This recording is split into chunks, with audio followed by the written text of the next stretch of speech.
Bear with me here as I take you to a walk from where I live to the field. There's a field right here that I like to hang out with. I make some of the videos on. Now it's very important that you stay with me here all the way, okay? It's not a very long walk. And I'll be talking to you if I could be talking to you, okay? Maybe 5 minutes, but bear with me the whole video. Because the point that I'm going to drive at depends on you being there the whole time, okay? So, let's go.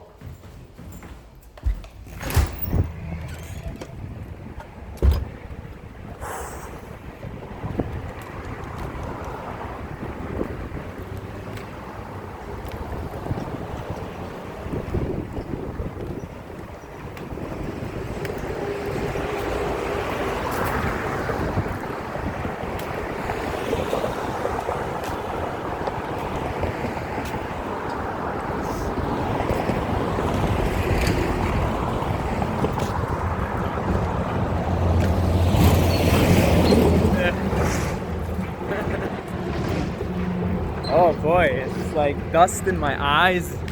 It's a big force when a truck goes by you.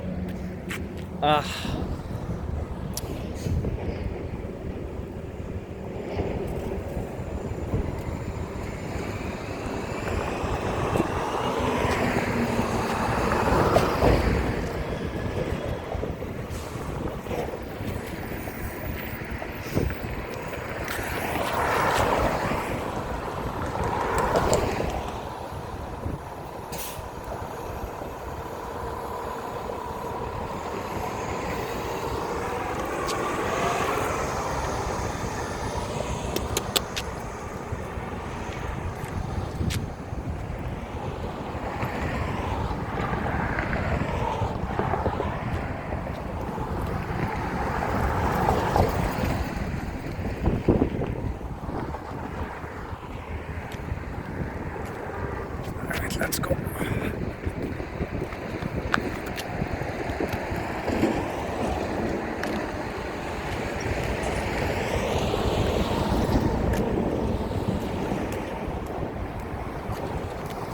Okay, so finally we can have a little conversation, because we couldn't have a conversation there because it was so noisy. And that's the point. Okay, that's the point. The point is all the noise, all these trucks, all this traffic. I mean, I live on a main street and I'm not very fond of it. I'm not too enthusiastic about it. Again, see, we'll go to the field, we'll be able to actually have that conversation more sustained. And I'll actually be able to get in the zone of conversing with you because, you know, it's more harmonious and we're almost there. So, but the point, Jesus Christ, it never ends.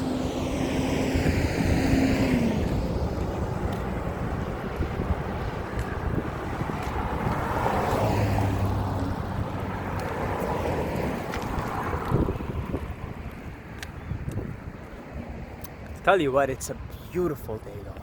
Clouds, it's a little chilly, but clouds, greenery, kids playing. I love it when kids are playing. It's just such a nice vibe. So sometimes at night I'll go to the playground, just hang out there because it's kids playing. So the vibration, the consciousness of that particular place is very friendly and kiddish and playful. Anyway, now we could actually have a conversation because we're in a more harmonious place, okay? All that traffic, the noises, the dust that came into my eyes because this big giant truck came right beside me, that's disharmonious, okay? That's not harmonious with the way. Not harmonious with natural laws. It's an unnatural, unharmonious way of living. So the noises that are the result of such a way of living are disharmonious.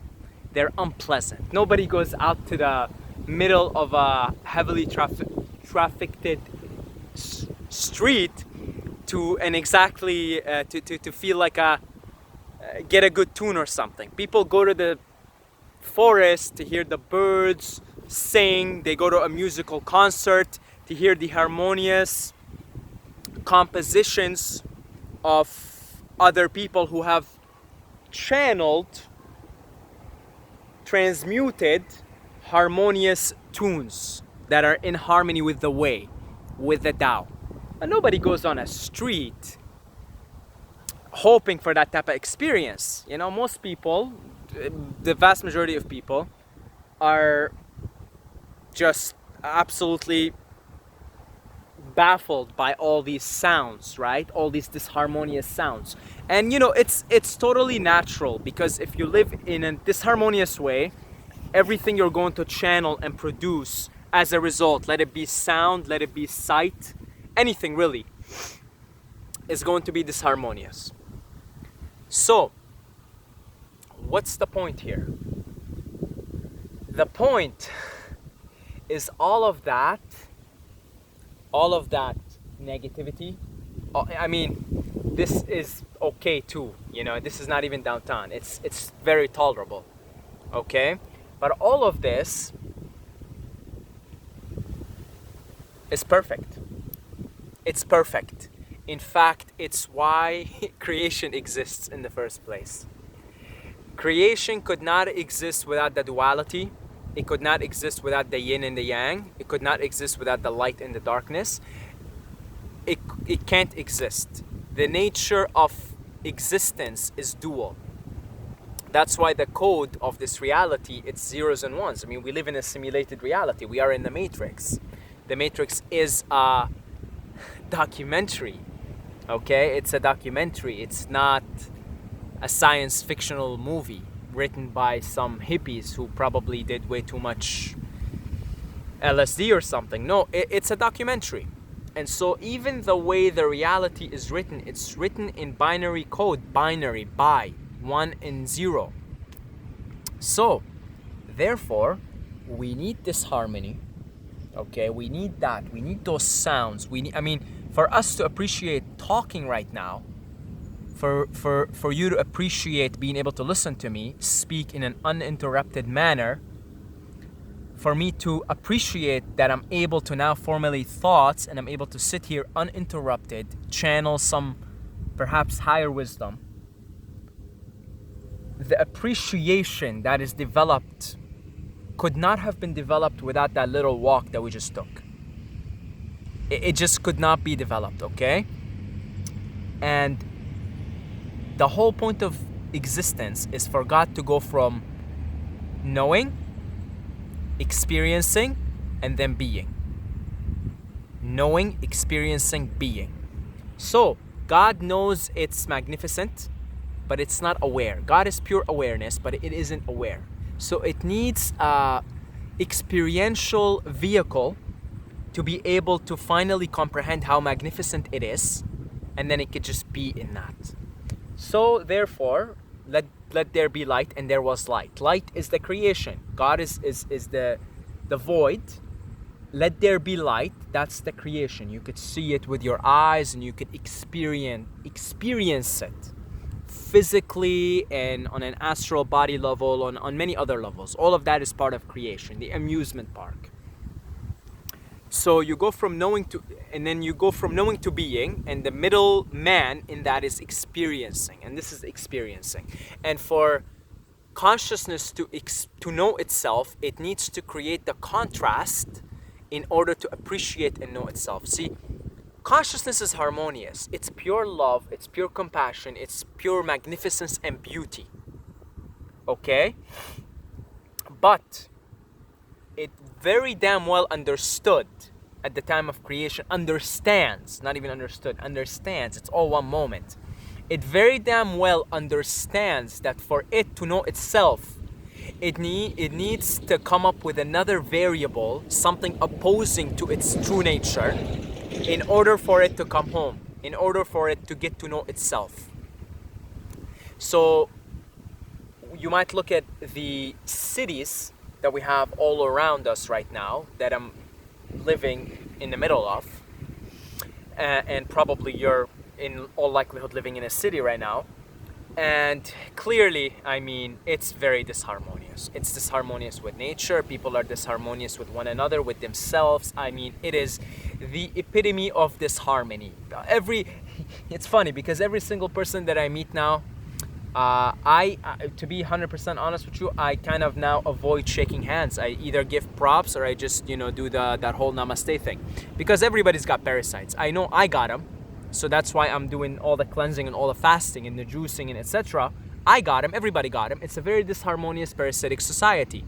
So I've kind of come to be disgusted of myself and of others also, because I mean it's like such a parasitic, sick society. And I guess part of my reason to be here and part of your reason to be here by virtue of watching this is to do something about this and sort of uplift the vibration and get people to get out of this big mess that we're in, this big disharmony. It all comes down to harmony and disharmony. So all of it is perfect though, because this is how we get to know what harmony is. This is because God is harmony. Nature is harmonious. Nature is God, okay? Nature is God. And the more and more we stray away from that purity, that nature purity, which is, it is what it is. Nature is. It is, right? It is. And then man comes and manipulates it, creates cities, does this, cars, blah, blah, blah, blah, blah, blah, blah, all that, right? And the further and further away you get from that source, from that purity, the further and further away you get from yourself, which is God, which is purity, which is love, which is consciousness, which is whatever you want to call it. Okay? The force. But that going away is part of the perfection. Because see, now by going away, creating cities, living in suffering, in disease, having parasites all over your body, and having all this sickness and disease and depression and anxiety, all of that. Now, when you finally come home, when you finally arrive, when you finally wow, you go to nature and you realize this is God, maybe you eat some mushrooms or you meditate for 3 hours or do something that really blows your mind. And then you're like, wow, this is great. And you look at yourself, oh, I'm great. And then you come with all these realizations and you see beauty and you see purity and oneness and all of that. Then you're like, this is good. This is who I am. But had I not experienced all of that, had I not experienced that contrast, had I not been depressed, had I not been parasitic, had I not been sick, had I not still experienced what it's like to, walk on a street and be distracted with all these disharmonious sounds and have dust from this big giant industrial truck, this big forceful thing, and have the fumes come into my breathing, into my nasal pathways. Having to experience that is perfect. You've got to recognize it. It's not to say, oh, I like this. I don't like this. Nobody likes this. How could you like this? It's ungodly. It's ungodly. Anything that's disharmonious is ungodly. But you're God. So you can only really want to be God. I've been listening to this book called Conversations with God. And one of the things they said is, you accept everything because you created everything, the contrast, the suffering, the sickness, the misery, the depression, all of that, but you choose the best. And when you choose the best, you come to know yourself, and through the contrast that you deliberately, by design, created, when you come home and you experience yourself as that, you say, this is good. And then you begin to make choices in your life that are in harmony with your true nature. Such as acting compassionately toward other beings, eating pure foods, natural pure foods that grow on their own, doing things like that. You just kind of start to appreciate the purity of it all because you start to align yourself. So you accept it all.